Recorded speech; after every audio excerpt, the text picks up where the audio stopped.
نحمده ونصلي على رسوله الكريم اما بعد فقد قال النبي صلى الله عليه وسلم ان لكل قوم عيدا وهذا عيدنا او كما قال عليه الصلاة والسلام۔ معزز سامعین و ناظرین کرام، السلام علیکم ورحمۃ اللہ وبرکاتہ۔ آج کے اس ایپیسوڈ میں ہم عید الفطر کے پیغام پر کچھ باتیں آپ کے سامنے رکھنا چاہتے ہیں۔ عید الفطر جو رمضان المبارک کے اختتام پر اللہ تبارک تعالیٰ کی طرف سے انعام کے طور پر امت مسلمہ کو دیا گیا ہے، اسے ہم عید الفطر کہتے ہیں۔ اسے افطار کی عید بھی کہا جاتا ہے۔ عید الفطر کے دن کو بعض احادیث میں یوم الجائزہ بھی کہا گیا ہے۔ یوم الجائزہ کا مطلب ہوتا ہے انعام کا دن، چونکہ پورے رمضان کی ریاضتوں، مجاہدوں اور محنتوں اور تربیتوں کے عوض میں اللہ تبارک تعالیٰ جو بندوں کو انعام و اکرام دیتا ہے، وہ انعام و اکرام دینے کا دن عید الفطر کا دن ہے۔ عید الفطر کے پیغامات میں ہم یہاں 5 پیغاموں کو مختصر طور پر ذکر کرتے ہیں۔ عید الفطر کا سب سے پہلا پیغام ہے اللہ تبارک تعالیٰ کی شکر گزاری، یعنی عید الفطر کی نماز یا عید الفطر کا دن اور عید کی خوشی جو منانے کا حکم دیا گیا ہے، اس کا پہلا پیغام یہ ہے کہ انسان جو عید منا رہا ہے اس کی آخری خواہش یہ ہوتی ہے، خواہش کی انتہا یہ ہوتی ہے کہ اس کا جو خالق، مالک، رب اور حاکم اور رازق ہے وہ اس سے خوش اور راضی ہو جائے۔ اللہ تبارک تعالیٰ نے اسلام کے اندر جتنے بھی خوشی اور غم کے مواقع ہیں، ان ساری خوشی اور غم میں اپنی رضا کو ملحوظ رکھا ہے۔ اللہ تبارک تعالیٰ کی رضا اگر ملحوظ رکھی جائے تو انسان کا ہر عمل عبادت ہو جاتا ہے اور اس پر اللہ تبارک تعالیٰ کی طرف سے اجر و ثواب ملتا ہے۔ اس لیے اللہ تبارک تعالیٰ نے عید کی اس خوشی کے موقع پر بھی 2 گانا عبادت کرنے کا حکم دیا ہے۔ اس کا مطلب انسان ہر خوشی میں بھی اور ہر غم میں بھی اللہ تعالیٰ کی خوشی کو سامنے رکھے۔ یہی ایک بندے کا سب سے بڑا اعجاز ہوتا ہے۔ عید الفطر کا دوسرا پیغام ہے غمخواری۔ غمخواری کے بہت سارے شعبے ہیں اور غمخواری کا معنی ہے دوسروں کے ضرورت میں، دوسروں کے مسائل میں، دوسروں کے مصائب میں، تکلیف میں ان کی حمایت کرنا، ان کا ساتھ دینا اور ان کے دکھ اور درد میں شریک ہونا، ان کو تسلی دینا، تعزیت کرنا، اس کو ہم غمخواری بولتے ہیں۔ غمخواری یہ بھی ہے کہ ایک آدمی کے گھر میں کسی کا انتقال ہو گیا ہے، اس کی تعزیت کی جائے، اس کو تسلی دی جائے اور اس کو ہر طریقے سے یہ سمجھایا جائے کہ اس غم میں ہم تمہارے ساتھ شریک ہیں۔ غمخواری کی دوسری شکل یہ ہے کہ جو لوگ معصوم ہیں، بے گناہ ہیں، ایسے لوگوں کو اٹھا کر کے بغیر کسی قصور کے UAPA لگا کر کے ان کو جیلوں کے اندر ڈال دیا گیا ہے۔ اب ان کو چھڑانے والا کوئی نہیں ہے، پرسان حال کوئی نہیں ہے، ان کے پیچھے ان کی فیملی ہے، بیوی بچے ہیں، ان کی دیکھ ریکھ اور نگرانی کرنے والا کوئی نہیں ہے۔ یہ جو جیل میں ہے اس کی رہائی کے لیے کوشش کرنا، ان کی قانونی امداد کرنا اور ان کے پیچھے جو ان کی فیملی ہے ان کی نگرانی، ان کی دیکھ ریکھ، ان کے گھر بار کیسے چل رہے ہیں وہ چلانے کا انتظام کرنا، ان کے بچوں کی تعلیم و تربیت کا انتظام کرنا، یہ بھی غمخواری کا ایک پہلو ہے۔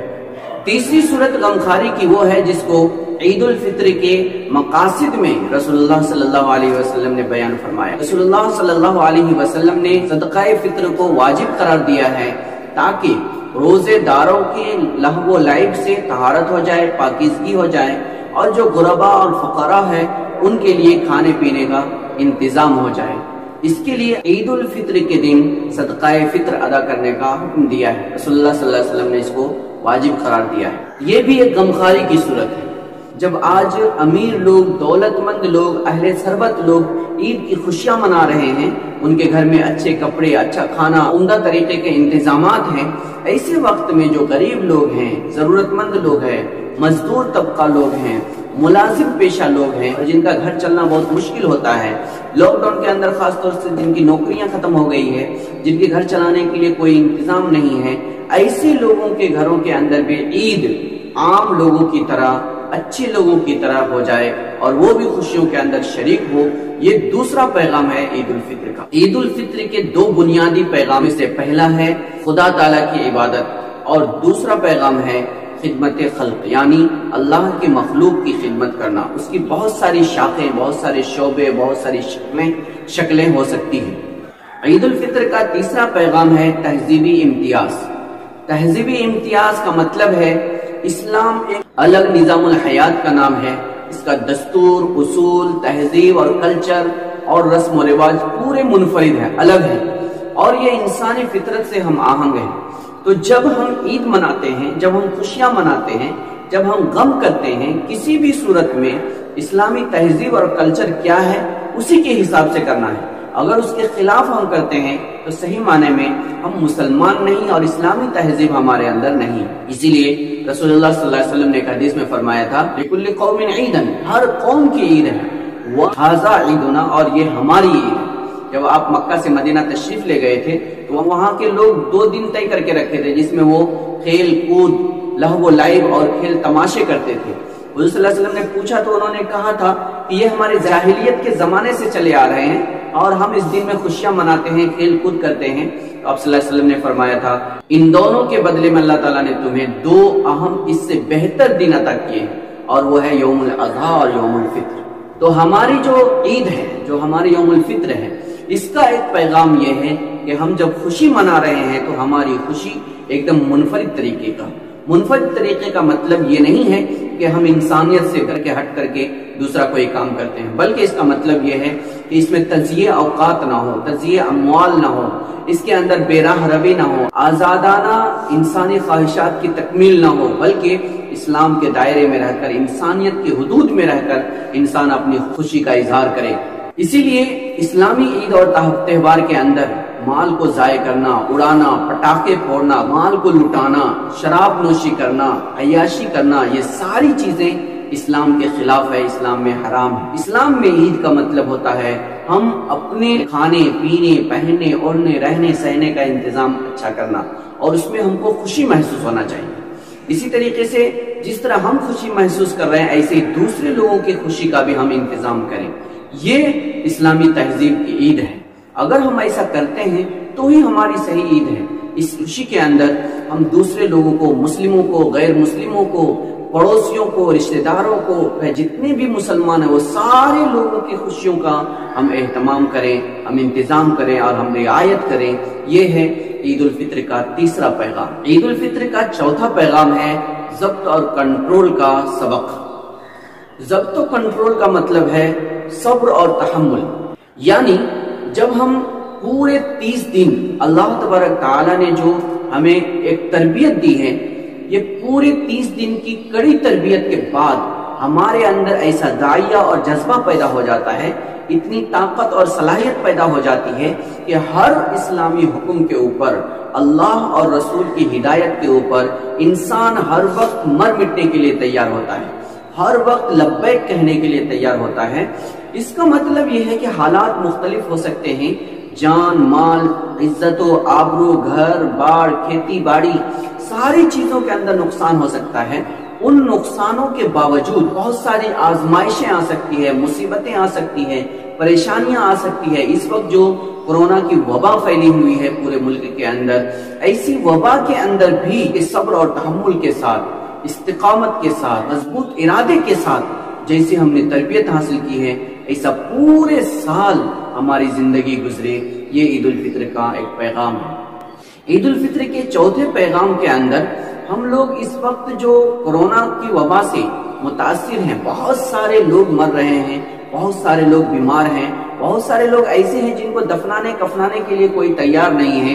ایسے وقت میں بھی ثابت قدمی کے ساتھ نڈر ہو کر کے بغیر کسی خوف و خطر کے ان کا انتظام کرنا، علاج و معالجہ اور دوائی وغیرہ کا انتظام کرنا، اس کی عیادت کرنا، خبرگیری کرنا، دیکھ ریکھ کرنا ہمارے لیے ضروری ہے۔ اگر کسی کا انتقال ہو جاتا ہے تو اس کے آخری رسومات کو ادا کرنا یہ بھی ہمارا انسانی فریضہ ہے، اس کو ہمیں ادا کرنا چاہیے، چاہے وہ کسی بھی مذہب سے تعلق رکھتے ہو۔ البتہ جو چیزیں اسلامی تہذیب اور کلچر کے حساب سے ناجائز ہیں ان چیزوں سے ہمیں پرہیز اور احتیاط کرنا ضروری ہے۔ عید الفطر کا 5واں پیغام ہے استقامت اور استدامت، یعنی ہمارے اعمال کے اندر پختگی کے ساتھ دوام ہونا چاہیے۔ رسول اللہ صلی اللہ علیہ وسلم نے فرمایا خیر الامور اوساطها خیر الامور ادومها وان قل، کہ سب سے بہترین عمل وہ ہے جو ہمیشہ جاری رہے، چاہے وہ تھوڑا ہی کیوں نہ ہو۔ ہم نے پورے رمضان میں تراویح پڑھی ہے، ہم نے پورے رمضان میں روزے رکھے، ہم نے پورے رمضان میں ذکر اور اذکار کیا، ہم نے پورے رمضان کے اندر قیام اللیل کیا ہے، ہم پورے رمضان کے اندر نماز پڑھتے رہے ہیں، پورے رمضان کے اندر تلاوت کرتے رہے ہیں، اس میں کوئی بھی دن ناگا نہیں ہوا ہے، تو اس کا مطلب یہ ہے کہ پورے سال اور زندگی کے ہر لمحے کے اندر ہمارے یہ عمل جاری رہنا چاہیے، چاہے وہ تھوڑا تھوڑا کیوں نہ ہو لیکن مستقل جاری رہنا چاہیے، اس کے اندر دوام ہونا چاہیے۔ ایسا نہیں کہ رمضان آیا تو سب کچھ کر لیا، رمضان کے بعد کچھ بھی نہیں ہے، رمضان آیا تو ساری نمازیں پڑھے، تہجد اور تراویح بھی پڑھے، لیکن رمضان کے بعد فرض بھی چھوڑ دیا۔ ایسا نہیں کہ رمضان آیا تو صدقہ، خیرات، فطرہ سب ادا کیا، لیکن رمضان کے بعد ایک آدمی مر رہا ہے، جیل میں سڑ رہا ہے، ایک آدمی ضرورت مند ہے، اس کو ہم دیکھنے کے لیے تیار نہیں ہیں۔ رمضان آیا تو ہم لوگ خود روزہ رکھے ہیں، تقوی حاصل کرنے کے لیے کوشش کیے ہیں، لیکن رمضان چلا گیا تو ہمارا تقوی بھی رمضان کے ساتھ ہی چلا گیا، ایسا نہیں ہونا چاہیے۔ بلکہ جو تربیتیں ہم نے رمضان المبارک کے مہینے میں اور قیمتی ساعتوں میں، بابرکت ساعتوں میں حاصل کی ہے، اس کو مستقل اپنی زندگی کے آنے والے ایام میں کرنا ہے، انجام دینا ہے۔ یہ 5 اہم پیغامات ہیں عید الفطر کے، انہی 5 پیغاموں کے اوپر اگر ہم لوگ صحیح طور پر عمل کرتے ہیں تو یہی ہے تقوی کا مظاہرہ۔ جس تقوی کی بنیاد پر، جس تقوی کو پیدا کرنے کے لیے اللہ تبارک تعالیٰ نے رمضان المبارک کے روزے فرض فرمایا ہے، اسی تقوی کے یہ مظاہرے ہیں، یعنی اللہ تبارک تعالیٰ کی خوشنودی کا حصول، دوسرے مجبور، معذور، بیمار اور ضرورت مند لوگوں کی غمخواری کرنا، تیسرا تہذیبی امتیاز یعنی اسلامی کلچر اور تہذیب کو اس طریقے سے عیاں کرنا اور امتیازی طریقے سے ادا کرنا کہ ساری دنیا کے انسانوں کے سامنے انسان کے یہ امتیازات واضح ہو کر کے سامنے آ جائے اور سارے انسان اس سے واقف اور آشنا ہو جائے۔ چوتھا ہے صبر و ضبط یعنی تحمل اور کنٹرول، کہ تحمل اور کنٹرول ہمارے اندر ایسا داعیہ پیدا ہو جانا، کوئی بھی مسئلہ، کوئی بھی مصیبت اگر آئے تو ہمارا ایمان اس کے اندر نہ ڈگمگائے۔ 5واں ہے دوام، ہمارے ہر عمل کے اندر دوام ہونا چاہیے، استقلال ہونا چاہیے، وقتی نہیں ہونا چاہیے کہ ایک عمل آج کر لیا کل چھوڑ دیا، بلکہ اس کے اندر دوام ہونا چاہیے، چاہے وہ عمل ہمارا تھوڑا ہی کیوں نہ ہو۔ اگر ہم لوگ دوام کے ساتھ، استقامت کے ساتھ، استدامت کے ساتھ عمل کرتے رہیں گے تو اللہ تعالیٰ یقیناً ہماری زندگی کے اندر ایک انقلاب برپا فرمائے گا۔ تو اللہ تبارک تعالیٰ سے دعا کریں کہ اللہ تبارک تعالیٰ اس عید الفطر کو ہمارے لیے، پوری امت مسلمہ کے لیے اور تمام انسانوں کے لیے خوشی و شادمانی پیدا کرنے کا ذریعہ بنائے، باعث بنائے، اور پوری کائنات میں جتنے بھی انسان بستے ہیں وہ سب اس کی خوشی سے لطف اندوز ہوں۔ اور اسی کے ساتھ ہم پوری امت مسلمہ سے درخواست کرتے ہیں کہ بیت المقدس اور فلسطین کے مظلوم عوام کے لیے خصوصی دعاؤں میں یاد رکھیں۔ ہمارے اڑوس پڑوس میں، ہمارے ملک میں اور دنیا کے بہت سارے ممالک کے اندر آج لوگ پریشان حال ہیں، لوگوں کی پریشانیوں کو، دکھ درد کو بھی ہم یاد رکھیں، ان کے نجات کے لیے اور ظلم سے رہائی کے لیے خصوصی طور پر دعا کریں۔ اللہ تعالیٰ سے دعا کریں اللہ تعالیٰ ہم سب کو، پوری امت مسلمہ کو عید الفطر 2021 کی خوشیاں بہت بہت عطا فرمائے، سب کو عید کی خوشیاں سب کے لیے اور سب کو مبارک ہو۔ پوری زندگی ہمیں اس طرح کی خوشیاں اللہ تبارک تعالیٰ عطا فرمائے اور سب کے دکھ درد میں شریک ہونے کی توفیق عطا فرمائے، ایمانی قوت اور اسلامی حمیت پیدا فرمائے، ایمانی غیرت پیدا فرمائے، اور ہم سب کو ضبط و کنٹرول کے ساتھ، پورے استقامت کے ساتھ پوری زندگی اسی طریقے سے جس طرح ہم نے رمضان گزارے ہیں ایسے ہی گزارنے کی توفیق عطا فرمائے۔ آمین وآخر دعوانا الحمدللہ رب العالمین۔ السلام علیکم ورحمۃ اللہ وبرکاتہ۔